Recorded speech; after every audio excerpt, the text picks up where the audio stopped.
dans toutes les réunions, dans les missions. Elle a vu des gens, c'était peut-être. Ça portait à rien.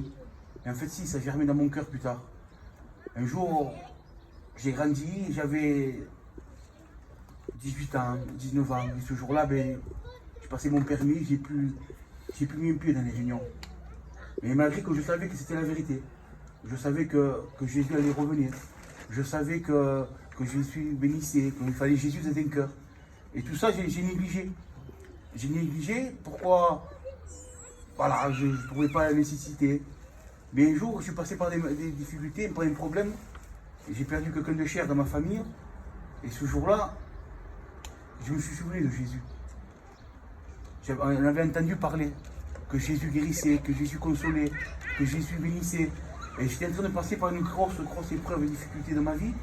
J'étais tombé dans une dépression, j'étais vraiment pas bien. Mais ce jour-là, j'ai appelé à Jésus. Gloire à Dieu. Ce jour-là, c'était pas ma bouche qui parlait, c'était mon cœur qui a crié tout son cœur. Et je vous dis la vérité, on était chez GG. Il n'y avait pas 50 000 personnes, il n'y avait pas des réunions spéciales, non. C'était après une réunion, on allait visiter GG. Et c'était un frère, en vérité, voilà, vous le connaissez.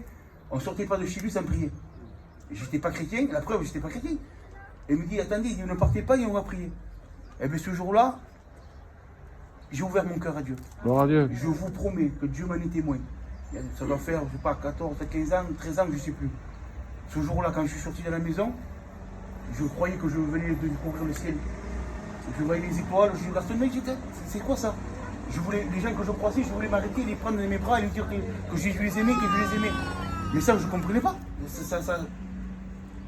Ça travaillait mon cœur comme ça.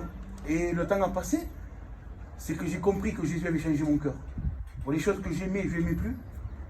Des nouvelles choses venaient à moi. J'ai dit, c'est pas possible. Ma femme s'est convertie. On a eu un enfant chrétien. Mes enfants, mon petit, il est là. Il avait 3-4 ans qu'il suit l'évangile. Et bientôt, peut-être, il va mettre en blanc. Gloire à Dieu. J'ai mon petit aussi qui chante pour Dieu. J'ai un foyer béni. En vérité, je croyais d'avoir un beau foyer sans Dieu. Les gens croyaient Nelson Ifblave, j'ai eu de problème avec personne. J'étais l'homme le plus malheureux de la terre. En vérité.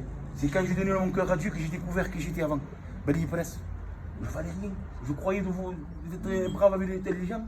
C'est tout. J'avais un cœur mauvais, pas bon. Ma femme, je la fais souffrir tous les jours du monde.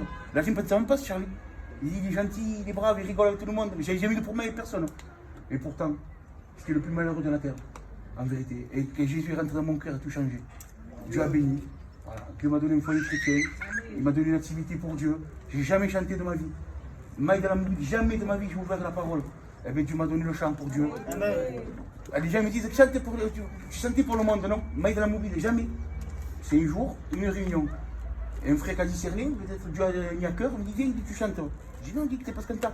Eh bien, j'ai chanté, maintenant ça fait 10, 12 ans, 13 ans que je chante pour Dieu. Gloire à Dieu. Je le fais de tout mon cœur. Des fois on est fatigué, des fois on n'a pas envie, mais on le fait pour Dieu. Voilà. Priez pour nous, hein, que Dieu vous bénisse.